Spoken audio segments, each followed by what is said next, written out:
Eu me chamo Bel Santos Maier, eu sou uma educadora social que estudou ciências matemáticas, pedagogia e hoje faz um mestrado no turismo, analisando a contribuição das bibliotecas comunitárias para a mobilidade de jovens das periferias. Na verdade, não só a mobilidade dos jovens, mas da própria literatura e do conceito de biblioteca comunitária. Que viagens são essas? Que circulações são essas? E todo o meu trabalho é desenvolvido há 23 anos na coordenação do Instituto Brasileiro de Estudos e Apoio Comunitário, que é uma organização da sociedade civil que tem estimulado a disseminação da literatura em vários espaços, desde o final dos anos 90, criando bibliotecas comunitárias com jovens de áreas periféricas, e também contribuindo para que a literatura chegue desde o berço. Então, uma ação importante que nós desenvolvemos em Parelheiros é o Centro de Excelência em Primeira Infância. E para se ter excelência na infância, nós fazemos tudo o que nós podemos para fazer a literatura chegar. No mais, sou uma filha de nordestinos, de Terra Nova, Bahia. Minha mãe e meu pai migraram para São Paulo nos anos 60, e aí eu diria que eu sou filha do êxodo rural, e sou quase baiana. A primeira chegada do livro na minha vida, na verdade, não foi tanto uma chegada, né? Foi uma passagem. Foi a Bíblia e uma coleção de Jorge Amado. Naquele tempo, estou falando aí dos anos 70, final dos anos 70, tinham os vendedores de livros que passavam nas ruas. E um vizinho convenceu minha mãe que era importante ter livro em casa, ela decidiu que começaria pela Bíblia Ilustrada. Aí, quando terminou de pagar a Bíblia, meu pai falou, agora um autor baiano, né? E aí comprou uma coleção de Jorge Amado, de capa dura, mas não era algo que nos interessava tanto. Mas eu lembro dessa imagem, né, menina, e ver meu pai nas suas horas de folga, ele um metalúrgico, quando ele podia, estava lá lendo um pouquinho de Jorge Amado. Mas essa foi uma passagem. O encontro com a literatura, ele se dá para mim com os autores e autoras negros, dos cadernos negros, em algumas festas que se chamavam Kizomba, e eu lembro desses jovens negros mais velhos que eu, declamando poemas de Oliveira Silveira, Solano Trindade, Miriam Alves, e aí eu encontro essa literatura que fala, traz palavras que passam pelo meu corpo. E aí aquilo mexe comigo, mas não por isso eu viro uma grande leitora literária. A entrada definitiva foram as bibliotecas comunitárias. E a primeira experiência da vida foi encontrar um grupo de jovens ligado ao movimento hip hop, o núcleo cultural Força Ativa da Zona Leste, que queria um grupo de jovens que queriam criar uma biblioteca comunitária, que queriam reunir livros que fossem acessíveis para mais pessoas.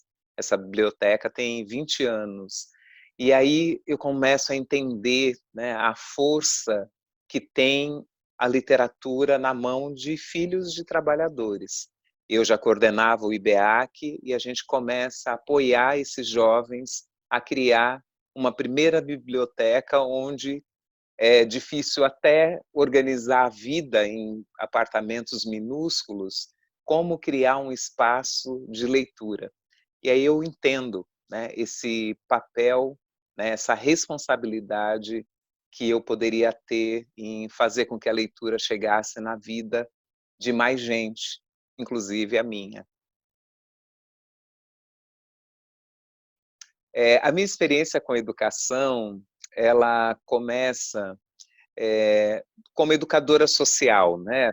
Até hoje eu me defino como uma educadora social, né? Uma educadora que aprendeu com Paulo Freire que a leitura do mundo precede a leitura da palavra, mas ela não termina ali. Para ler o mundo, é importante também que as palavras estejam nas mãos de mais pessoas.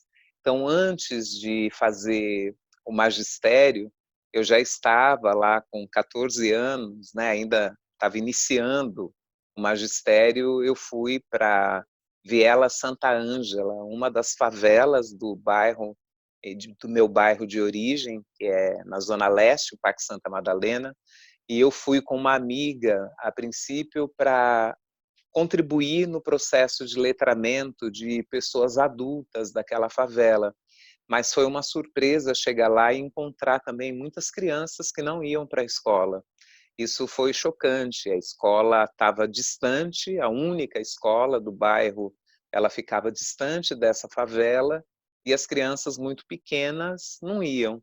E ali começou também um movimento de diminuir os degraus do escadão para poder ir para o Madalena de cima. E quando eu termino o magistério, era um tempo, hoje eu estou mais distante, né, de como está organizada a estrutura, mas tinha os professores eventuais, né, tinha o estágio e você já virava eventual, principalmente num bairro com poucas pessoas que acessavam as formações, né, o ensino médio. E eu fui educadora da educação infantil por um tempo, e depois me efetivei como professora na Zona Leste, em Cidade Tiradentes, depois consegui transferir, né, esse meu cargo de professora para o meu bairro de origem. Aí foi uma festa, porque aí o que acontece, né, nessa festa é conseguir levar para dentro da escola muitas pessoas que eu conhecia, muitas crianças que não chegavam, crianças com deficiências que eram acompanhadas por projetos sociais do bairro, mas que não iam para a escola. E eu lembro, foi uma revolução dentro da escola, porque aí a gente mudou a sala de leitura, que era no térreo, ela foi para o andar de cima, e porque eu tinha estudante cadeirante, tinha a Karina, que não estava indo para a escola, então precisava ter uma sala acessível, né? E era essa do térreo. E foi uma experiência, um momento muito bom como educadora, coisas que a gente vive hoje, né? Mas que na época eram muito questionadas, né? Organizar a sala de aula em círculo, e dava um trabalhão, porque crianças pequenas, e nós todos os dias colocávamos a sala em círculo, nós colocamos plantas dentro da sala de aula, eu lia esse livro, nós parávamos a aula pelo menos 20 minutos, meia hora antes, para ler O Mundo de Sofia. Então, assim, algumas coisas que eram mais intuição do que um modelo. E aí eu tive uma felicidade, né, de na gestão da Erundina, quando o Paulo Freire foi secretário de Educação, eu fui coordenar a área de ciências na Zona Leste, junto com um outro professor. E aí foi muito importante também estar do outro lado, né, dentro de um cargo técnico, pensando a educação, pensando a formação de educadores.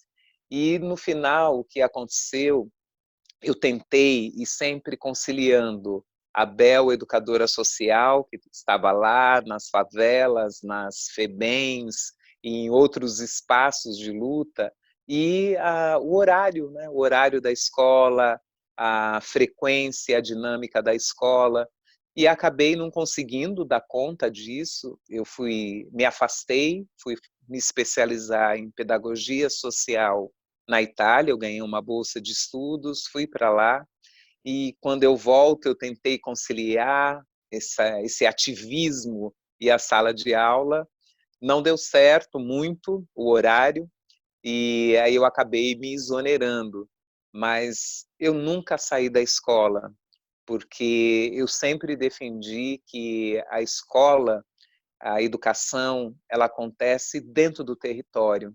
Então, eu sou parte do território onde estão as escolas. Então, o tempo todo eu estou pensando em como contribuir no processo de formação de educadores e em como levar a vida que está na rua para dentro da escola e como fazer a escola caminhar com a gente nos territórios. O IBEAC, né, Instituto Brasileiro de Estudos e Apoio Comunitário, com esse nomão, né, tão grande, ele representa aí o nome dessas organizações sociais que nascem nos anos 80, nos processos de democratização, né? Então se tentava no nome dizer tudo, né, o que se pretendia. E o IBEAC nasceu em 81, vai fazer 40 anos em 2021, e eu estou lá há quase 24. Eu estou há 23 anos no IBEAC. Quando eu volto dessa especialização em pedagogia, eu fui trabalhar, ser uma consultora do CERT, que é o Centro de Estudos das Relações de Trabalho e Desigualdades. Eu sou uma das criadoras do prêmio Educar para a Igualdade Racial, e nessa relação com o CERT, eu conheci o IBEAC, que dava uma formação na região norte do Brasil para os processos de democratização.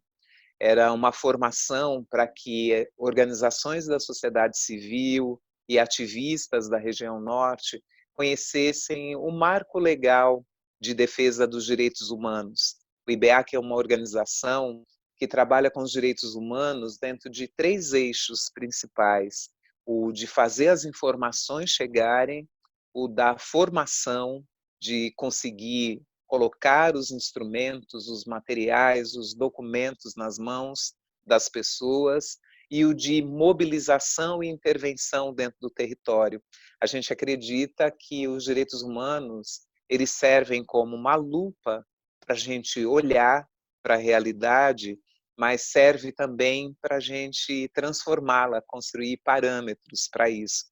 E no IBEAC, nesses 23 anos, eu posso dizer que eu contribuí muito para trazer outros olhares, né? Trazer outras cores, trazer, né, toda a minha melanina, toda a minha história de mulher de periferia para uma organização que está numa área central. O IBEAC fica aqui no centro da cidade, e é pelo IBEAC que a gente começa a fazer essa discussão de como reduzir as distâncias entre as bordas da cidade e o centro.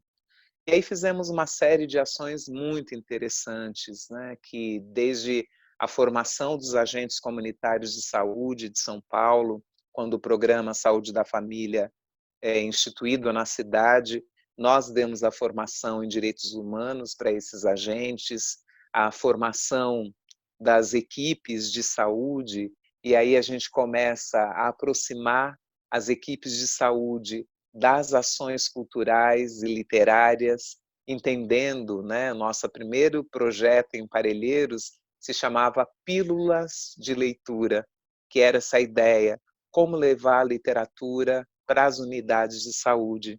Como é que a literatura pode fazer parte, e aqui eu não estou falando de autoajuda, né? Eu estou falando dessa literatura como companhia para elaboração, para aquisição de vocabulário, para aquisição de repertório, para conexão entre as mães e os bebês.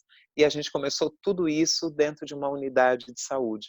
Então, eu estou, né, aí no IBEAC, coordenando esse conjunto de ações que nós desenvolvemos. O IBEAC é uma das organizações que criou a rede Literasampa, que é uma rede de bibliotecas comunitárias que também acabou criando uma rede nacional de bibliotecas comunitárias que está fazendo 5 anos agora, em 2020. Então, hoje, né, eu coordeno principalmente essas ações ligadas à literatura, mas a gente tem literatura em tudo que a gente faz nesse território de Parelheiros. Em Parelheiros, nós começamos, né, com a nossa primeira biblioteca, né, ela, na verdade, era um espaço de leitura, eram algumas prateleiras com alguns livros que nós recebíamos em doação de parceiros, amigos, que nós também. E em 2009 existia um programa, infelizmente não tem mais, que é o programa Prazer em Ler, do Instituto CIA, que abriu um edital para bibliotecas comunitárias, também para bibliotecas que queriam ser criadas. E nós falamos, é agora, né? Que maravilha essa oportunidade. E isso foi muito bom, porque a gente teve recurso para desenvolver o nosso acervo. À época eram R$ 20.000 só para pensar o acervo. Então foram muitas formações desenvolvidas com os jovens, né? É uma biblioteca construída com jovens, e isso foi muito importante, levar pessoas que entendem mais do assunto do que eu, né? Eu não venho de uma formação na área da literatura, hoje eu entendo bastante também, mas à época muito menos, e nós levamos jornalistas que faziam resenha para jornais literários, professores e professoras de literatura, para a gente conseguir pensar, né, o que seria um acervo que garantiria a bibliodiversidade, que garantiria aquilo que toda biblioteca precisaria ter, mas que também estivesse muito conectada à diversidade do seu território, dos frequentadores desse espaço. E aí, tudo isso a gente foi desenvolvendo em 2009. Em 2010, o programa Prazer em Ler decide que ele só vai apoiar bibliotecas que atuam em rede. Poderia até ser rede de 4 bibliotecas. E nós, de São Paulo, demos uma olhada quem já era apoiado por esse programa. Havia bibliotecas do centro, da Baixada do Glicério, bibliotecas da periferia sul, como nós, de Parelheiros, bibliotecas de Guarulhos, de Mauá.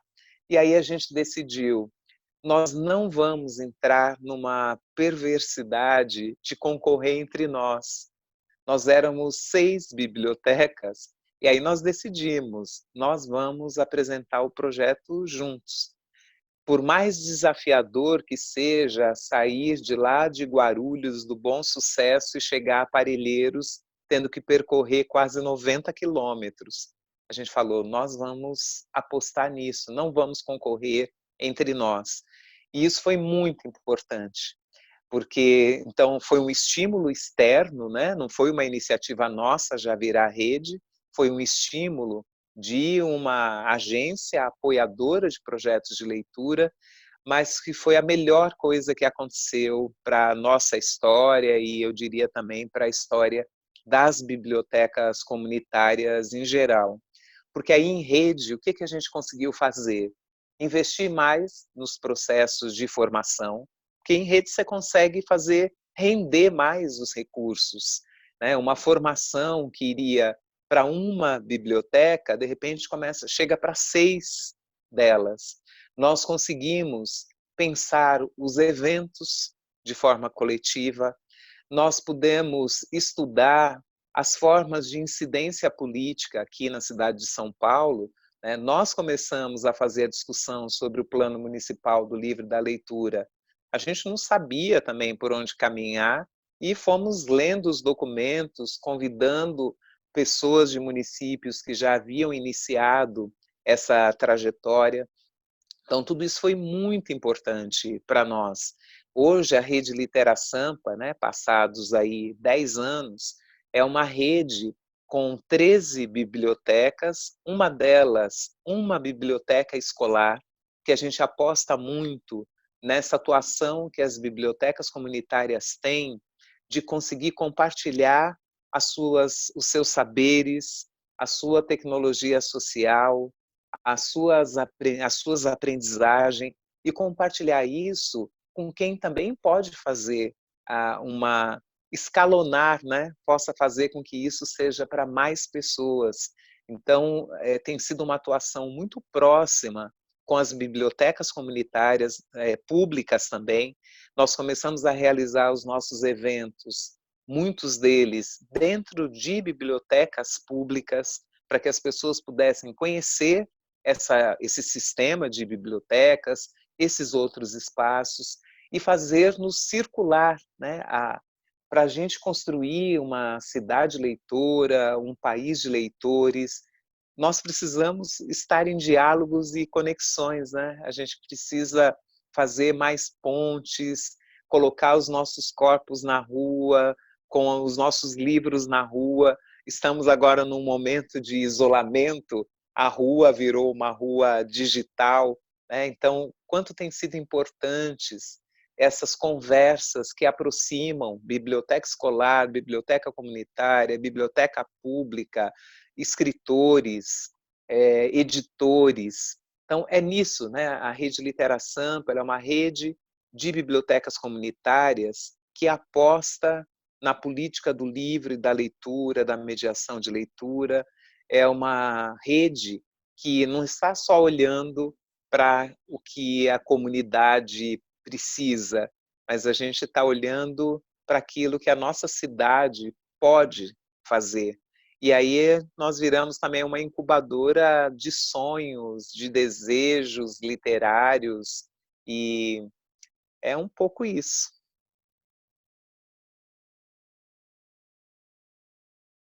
Eu coordeno o IBEAC, que é uma organização que está numa área central, né? E em 2006, né, depois de tantos anos aí atuando nas formações nacionalmente, circulando pelo país, pelas bordas do país, nós começamos a nos perguntar no IBEAC se fazia sentido concentrar tudo aquilo que nós sabíamos fazer em um único território. Se fazia sentido nós levarmos as melhores pessoas, as melhores práticas que nós conhecíamos para um território que tivesse grandes desafios e pensar como é que esse conjunto, né, esse investimento de pessoas, de práticas, poderia ajudar a mudar os indicadores, né, a mudar aquilo que fosse mais vulnerável dentro daquele território. Foram 2 anos de perguntas, de conversas, tomando muito café, sabe? Quando você convida uma amiga, você está precisando conversar, e aí marca aquele café para falar da vida. A gente fazia isso para falar da vida nossa e de outros, para falar sobre esse desejo de estar num território, se fazia sentido ou não, e parecia que fazia muito sentido. E aí a questão era decidir para que lugar ir. E em 2008, né, o Sistema de Informação Municipal ele faz um ranking organizando os distritos da cidade de São Paulo a partir dos índices de desenvolvimento humano. E foi meio chocante, né, que Pinheiros, né, estava ali em primeiro lugar, né, acesso à educação, longevidade, qualidade de vida, e Parelheiros em último. E aí parecia que a resposta estava um pouco dada para nós, né? Não seria o caso da gente misturar mais esses índices, a gente sair desse melhor lugar para chegar naquele que é considerado o pior lugar, e chegando naquele que era considerado o pior lugar, como uma instituição que não é de lá, né, uma instituição meio, o nosso lugar é aquele de ouvir o que a comunidade deseja, inclusive se ela deseja que a gente esteja lá. E a nossa entrada foi a unidade de saúde, porque nós já tínhamos dado formação em direitos humanos para os agentes comunitários de saúde da cidade de São Paulo. E o que aconteceu foi que as pessoas falaram, que bom, né? Vera é a outra coordenadora do IBA, que é a Vera Leon, e o pessoal falava assim, que bom, Vel e Vera, que vocês estão aqui. Tem sempre a dupla Bel e Vera, até trocam as consoantes. E falaram, olha, que bom que vocês estão aqui, Vel e Vera, que coisa ótima, vamos começar. E o desejo das pessoas, Então, tá bom, por onde que a gente começa? Ah, vamos começar fazendo alguma coisa para os jovens, né? Todo mundo quer fazer alguma coisa com criança, com jovem, mas no encontro só tinham adultos. E a gente fala, olha, a gente precisa ver se os jovens querem fazer alguma coisa conosco. E foi muito bonito que uma professora de artes, a Darlene Glória, ela falou, olha, eu vou chamar uma turma. E apareceram 27 jovens na semana seguinte para estar conosco. E aí, com esses jovens, nós começamos a olhar os direitos humanos como eu falei no início, né, como uma lupa para a gente enxergar o nosso território. Como é que uma declaração universal dos direitos humanos, da qual o Brasil é um signatário, existia há 60 anos, e aqueles meninos e meninas não a conheciam. E o mais lamentável ainda, estavam distantes de ter alguns daqueles direitos garantidos. E foi muito interessante que foi gritante para os jovens o fato da biblioteca da escola estar fechada. Então, quando eles decidiram, porque a gente fazia sempre isso, né? Informação, formação e intervenção, atuação no território. E o desejo deles foi abrir a biblioteca da escola. E a gente falou, puxa vida, que coisa ótima. De biblioteca a gente entende um pouco. E aí nós propusemos, por que a gente não cria a nossa? A gente abre a da escola e cria a nossa, uma biblioteca que você não precisa ser aluno, não precisa ser mãe de aluno, você precisa simplesmente estar lá, querer e entrar. E aí a biblioteca nasce na unidade de saúde. Nasce, né, como algumas estantes com livros, até a gente conseguir ter o nosso primeiro projeto dentro do programa Prazer em Ler. E aí essa biblioteca ela fica na unidade de saúde e quando os jovens estão lá lendo literatura, os médicos entregando livros, as enfermeiras, as agentes de saúde entregando livros para as famílias, a nossa escuta vai ficando mais sensível. E uma das escutas era: precisamos de um dentista aqui na comunidade. E tinha um abaixo-assinado para o dentista chegar. Quando esse dentista chega, ele precisa de um espaço. E aí a biblioteca, a nossa pequenininha sala de leitura, precisou ser ocupada pelo dentista. Mas a comunidade falou: olha, a gente vai apoiar vocês para conseguir um outro lugar. E aí foi um período buscando algum espaço disponível para essa biblioteca chegar, e alguém lembrou que a Casa do Coveiro, do cemitério do Colônia, que ficava, é um cemitério atrás da unidade de saúde, que a Casa do Coveiro estava desocupada. E eu tenho falado em alguns lugares que nós somos um dos raros casos em que sair da unidade de saúde e ir para o cemitério significou uma melhora, porque no nosso caso, a gente saiu daquela para uma melhor. A Casa do Coveiro nos dava mais autonomia, uma maior independência. É uma casinha muito pequena, tem só 3 cômodos. Hoje a gente construiu 2 banheiros para o lado de fora, porque ela é uma biblioteca bastante visitada, e você pode chegar a essa biblioteca por dentro do cemitério, pode ir lá, passar, ele é um cemitério que é tombado pelo município, ele é um cemitério de uma terra doada pelo imperador para os alemães. Então, você vai passando pelas tumbas azuis e brancas, chega num pequeno jardim que tem um banco num formato de arena, é um banco de adobe que nós construímos, nós e os jovens, é um banco onde acontecem grandes encontros com escritores, já estiveram lá Luiz Rufato, Rogério Pereira, Cidinha da Silva, Djamila Ribeiro, Oswaldo de Camargo, naquele círculo, banco circular, coberto com uma folhagem que chama tumbérias, parece que tudo invoca cemitério ali. Essas tumbérias roxas que dão uma floração muito parecida com uma flor do maracujá, mas é um outro tipo de trepadeira. E aí, desse jardinzinho, tem uma pequena horta, uma horta com temperos, que a garotada cuida. Depois tem uma varanda que nós acabamos ampliando também, que é o espaço que mais cabem pessoas, é onde acontece clube de leitura, cine debate e os momentos de formação. E dentro dessa biblioteca tem um acervo que vai do chão ao teto, para conseguir que os livros estejam ao alcance de todas as estaturas. Eu estou aqui descrevendo essa biblioteca para ninguém achar que a gente está dentro de uma tumba, né? É uma biblioteca dentro de um cemitério, cheia de vida. Na porta do banheiro tem uma imagem da Marielle Franco. Você entra no banheiro, tem grafites do Quinho, que é um grafiteiro que nos doou aquelas imagens. Tem grafite nos muros do espaço, né, que nos separa entre a rua e a varanda da biblioteca.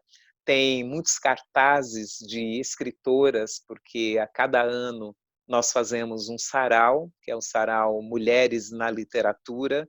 Sempre são estudadas pelo menos 3 obras de mulheres e são convidadas 2 estudiosas dessas autoras e geralmente também uma poeta jovem que vai lá para levar a sua poesia, que chega para as ruas, poetas de slams.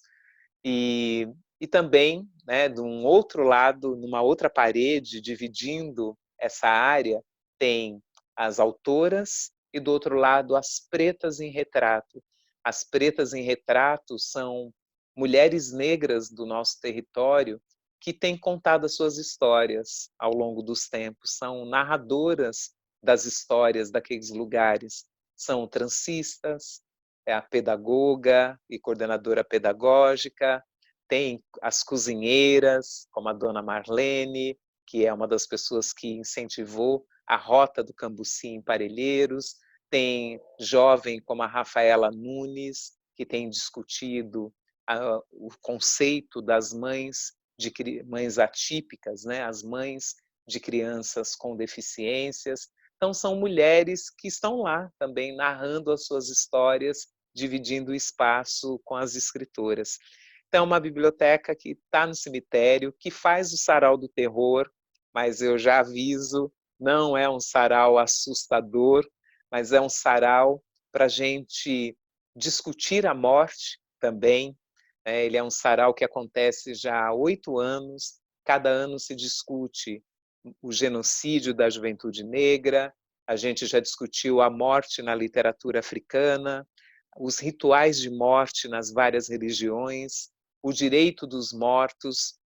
Então, é um sarau que tem uma discussão sobre morte, mas também tem encontros com a literatura sobre morte, Edgar Allan Poe, o, tem, ia falar, Ricardo Azevedo, com seus contos de enganar a morte, está sempre presente também lá na nossa biblioteca.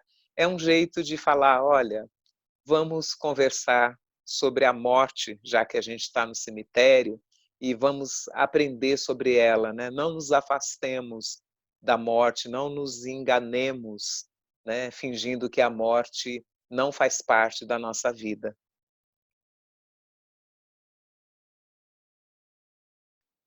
Olha, eu teria momentos, muitos momentos, né? Eu sou uma mulher de 53 anos, então tem muita história para contar.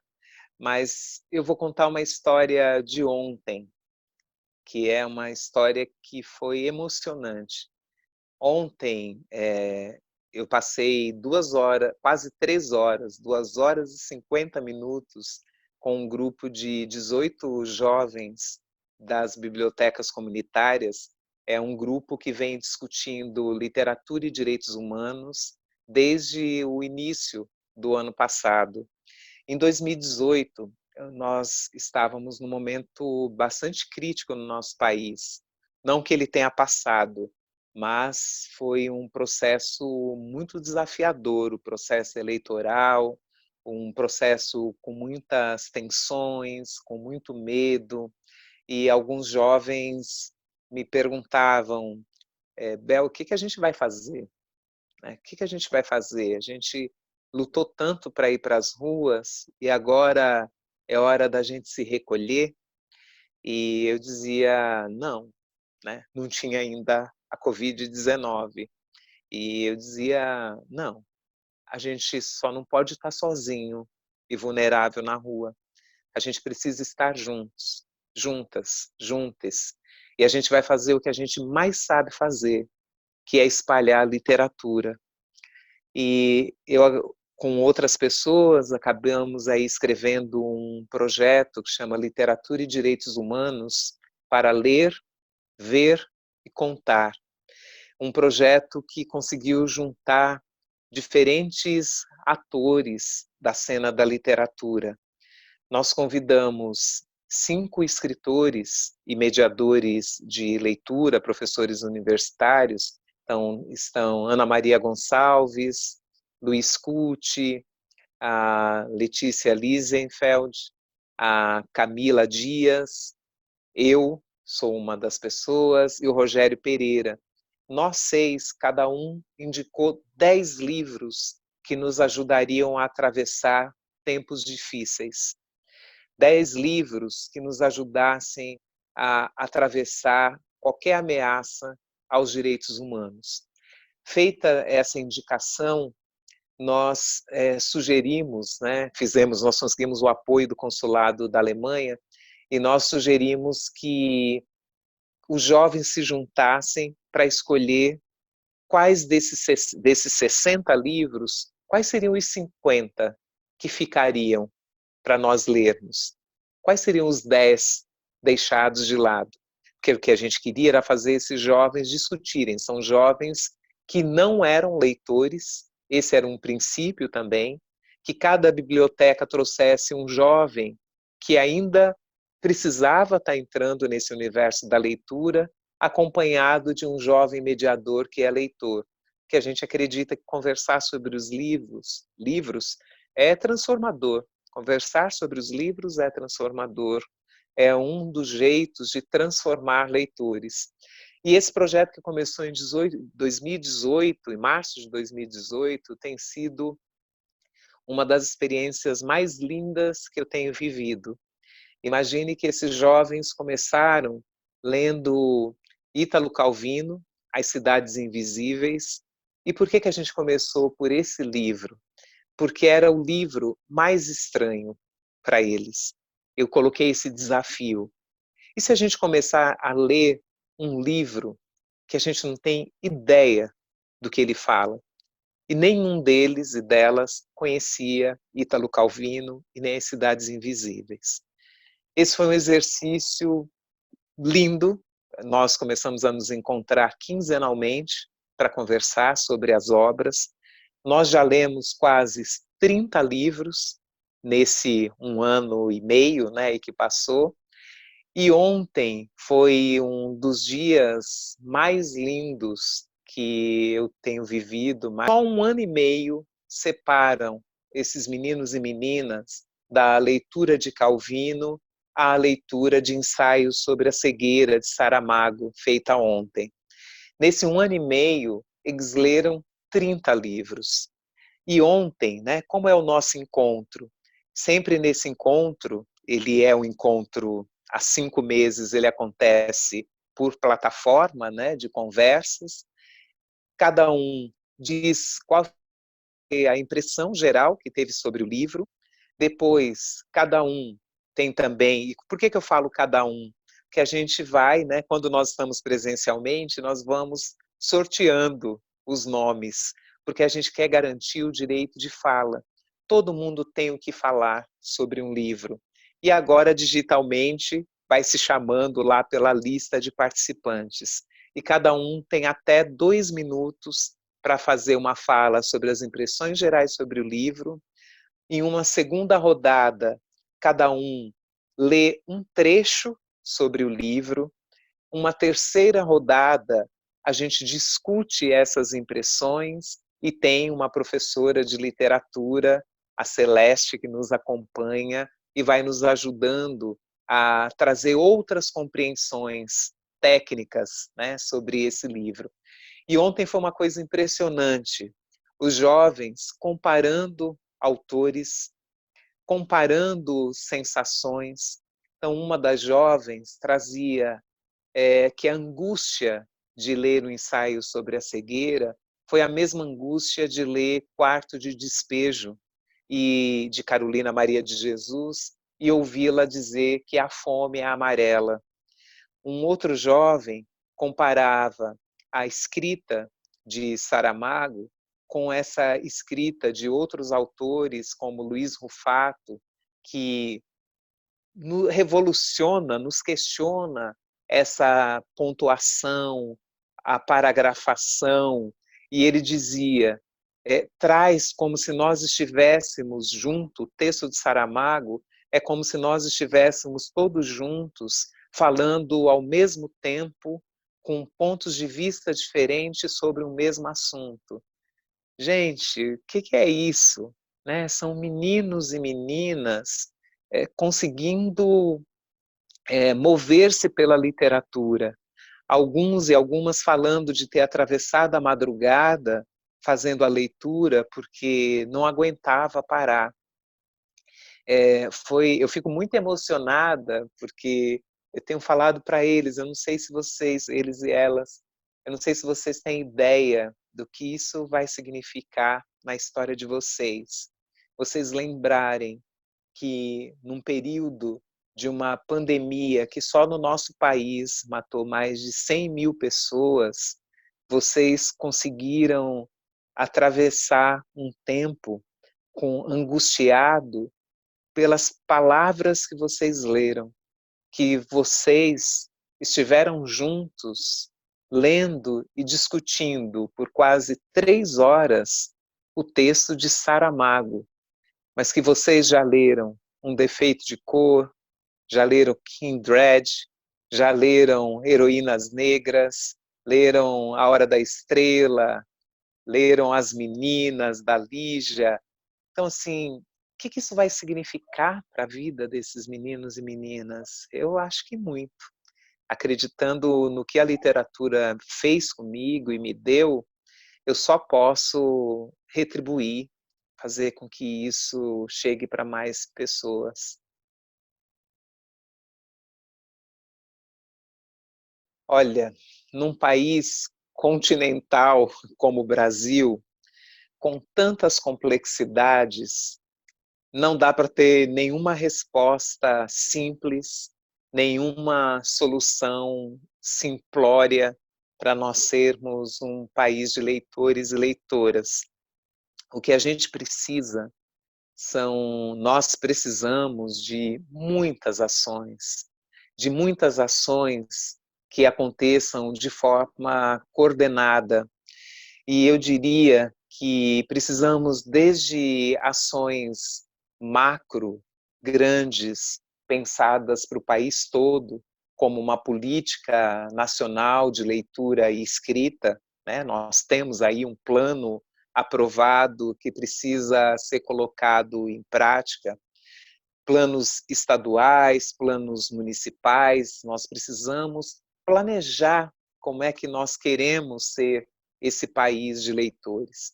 Então, tem ações que são macro, que passam por esse universo do desenho das políticas, mas há ações que são aí intermediárias, que é como é que nós podemos contribuir para que mais pessoas sejam mediadoras de leitura, não só entre leitores, mas entre não leitores. Como é que nós podemos fazer com que a literatura chegue para mais pessoas? E aí eu estou dizendo, né, fazer chegar livro. Então, os livros precisam ser acessíveis, nós precisamos ter, né, mais livrarias, precisamos não aumentar o preço do livro, mas a gente precisa, né, reduzir o preço dos livros para que as pessoas possam acessá-lo. Nós precisamos ter bibliotecas equipadas com acervo que respeite acervo, que respeite a bibliodiversidade, mas precisamos ter essas bibliotecas dialogando com iniciativas dentro das comunidades. Sem dúvida, é importante que as bibliotecas públicas elas cheguem cada vez mais perto de onde as pessoas vivem, né? A gente precisa ter cada vez mais iniciativas das bibliotecas circulando, mas também precisamos, né, fazer com que exista aí um trabalho de rede, né? Como que a gente pode atuar em rede? E também tem ações que são do âmbito privado, né? A gente, aqui vocês estão vendo a minha imagem, cheio de livros, né? Meio livro ostentação, mas uma coisa que eu faço muito, algo que eu faço muito é fazer os livros circularem, fazer os meus livros chegarem às mãos de outras pessoas. É que tem aqueles, né, que a gente marcou, tá lá cheio de anotações, a gente não consegue se desapegar deles. Mas tem outros que a gente já leu e que pode acessar num outro momento. Faz esses livros chegarem nas mãos das pessoas e fazer chegar livro bom, livro inteiro, livro de literatura que traga a complexidade das personagens.